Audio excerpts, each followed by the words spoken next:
အားလုံးပဲမင်္ဂလာပါမတွေ့ရကြပြီကဲဒီနေ့ကတော့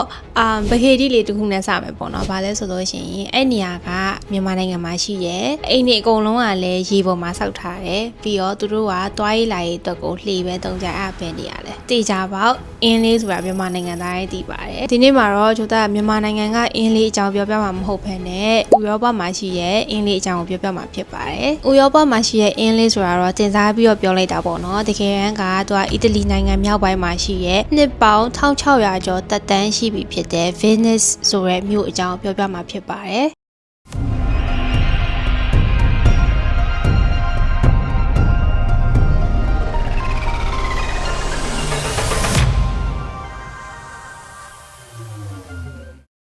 ပထမဆုံးဒီ Venice မြို့ရဲ့တမိုင်းအကြောင်းကိုပြောပြရမယ်ဆိုလို့ရှိရင်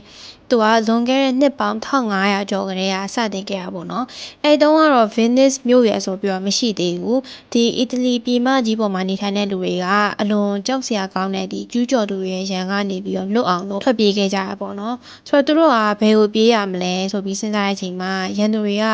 မြင်းနဲ့လိုက်လို့မရနိုင်တဲ့ဒီကုန်းမြေမဟုတ်တဲ့အရှုံနုံတော်တွေစီကိုသူတို့ကထွက်ပြေးဖို့အဆုံးဖြတ်ခဲ့ကြရပေါ့နော်။အဲ့ဒါနဲ့သူတို့ကနေထိုင်ဖို့အရန်ခက်ခဲပေမဲ့အသက်ရှင်ဖို့အတွက်သူတို့ရွေးချယ်ခဲ့ကြတယ်။ဒါဟာဒီနေ့ကဘာပေါ်မှာအလှဆုံးလို့တင်စားလို့ရတဲ့ဒီ Venice မြို့ကြီးရဲ့အစပဲဖြစ်ပါတယ်။ဒါဆိုလို့ရှိရင်ဒီလိုမျိုးရွှွနုံတွေပေါ်မှာ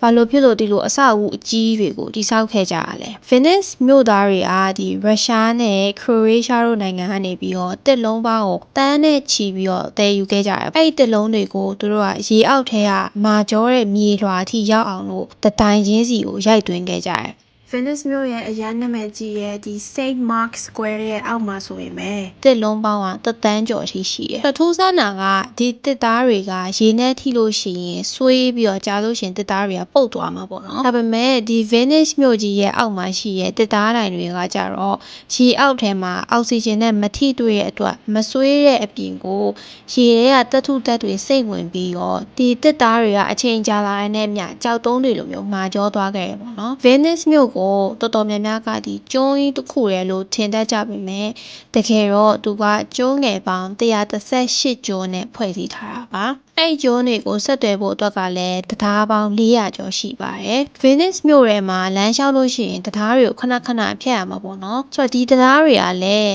လှေတွေနဲ့လွတ်ကင်းသွားနိုင်အောင်လို့ဒီလိုအခုံးပုံစံနေနဲ့ပဲသူတို့ကစနစ်တကျဒီဇိုင်းဆွဲပြီးတော့အကုန်လုံးကိုတပုံစံနဲ့တည်ဆောက်ထားတာဖြစ်ပါတယ်။ဒါကတော့လေ့လာစရာပို့တူတာတစ်ခုပေါ့နော်။နောက်ပြီးတော့ Venice မြို့မှာနေမယ်ဆိုလို့ရှိရင်တင်ကလမ်းလျှောက်တက်ရုံနဲ့မရပါဘူး။လှေလော်တက်ဖို့လည်းလိုပါလိမ့်မယ်။ဒီလိုကိုကစပိန်လဲစီးတက်တယ်ကားလဲစီးတက်တယ်ဆိုလို့ရှိရင်တော့မှဒီ Venice မြို့မှာလာနေဖို့အဆင်မပြေတော့ဘူးပေါ့နော်။ဆိုတော့ဒီ Venice မြို့မှာနေထိုင်တဲ့လူတွေရောခရီးသွားတွေရောလာလေလို့ရှိရင်အကုန်လုံးကလမ်းလျှောက်ရတယ်ဒါမှမဟုတ်လို့ရှိရင်လှေစီးရပါတယ်ဒီနှစ်ခုပဲရွေးချယ်စရာရှိရပေါ့နော်။အရေးပေါ်မီးတောင်လို့ရှိရင်လည်းမီးတက်လေတွေရှိတယ်လို့မျိုးအမိုက်သိမ်းလို့ရှိရင်လည်းအမိုက်သေးတဲ့လှေနဲ့ပဲသိမ်းတာပါ။ဒီလိုမျိုး Venice မြို့ကအရန်ထူးခြားလာတဲ့အတွက်တစ်နှစ်ကိုကဘာလက်ခီးတွေကတန်းနဲ့ချီပြီးတော့လာနေကြပါတယ်။ဒီ Venice မြို့ရဲ့အသက်သွေးကြောကတော့ဂွန်ဒိုလာပါပဲ။ဒါကတော့သူတို့ရဲ့အမှုပညာလက်ရာတစ်ခုလို့တော့ပြောလို့ရတဲ့လှေတွေပေါ့နော်ဆိုတော့ဂွန်ဒိုလာမောင်းတဲ့လူတွေကလည်းသူတို့ရဲ့လှေလော်တဲ့အလုပ်ကိုအရန်ကိုတန်မိုးထားပြီးတော့ဆရာဝန်ဖြစ်ဖို့ထက်တောင်မှခက်ခဲတယ်လို့ပြောကြရပေါ့နော်ဘာလို့လဲဆိုတော့သူတို့ကနှစ်ပေါင်းများစွာ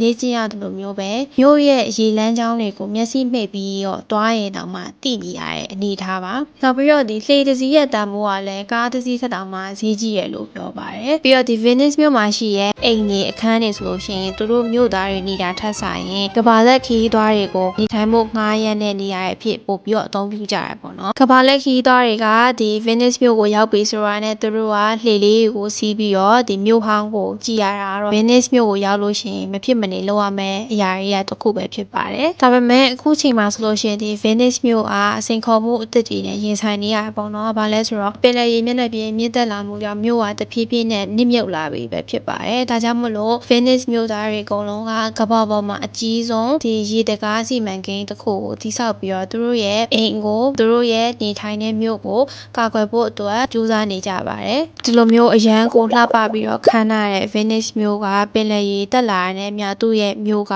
နောက်ထပ်နှစ်တရာမှတည်တက်နေဖို့ဆိုတာကမတည်ကြဘူးပေါ့နော်တင်တို့ဆိုလို့ရှိရင်ရောဒီလိုမျိုးကားတစ်စီးမှလည်းမရှိဘူးဘယ်တော့လမ်းလျှောက်ကမယ်လှေနဲ့ပဲစီးရမယ်ဆိုတဲ့နေရာမျိုးကိုတစ်ပတ်လောက်သွားလဲခွင့်ရရင်ဘာတွေလုပ်ချင်လဲဆိုတာ comment မှာရေးခဲ့ပြပါအခုလိုမျိုးထူးဆန်းပြီးတော့စိတ်ဝင်စားစရာကောင်းတဲ့အကြောင်းအရာတွေကိုဆက်လက်တင်ဆက်ပေးမှာဖြစ်တဲ့အတွက်ချိုတဲ့ရဲ့ channel လေးကို subscribe လုပ်ဖို့မမေ့ပါနဲ့နော်အားလုံးပဲနောက် video မှာပြန်တွေ့မယ် bye bye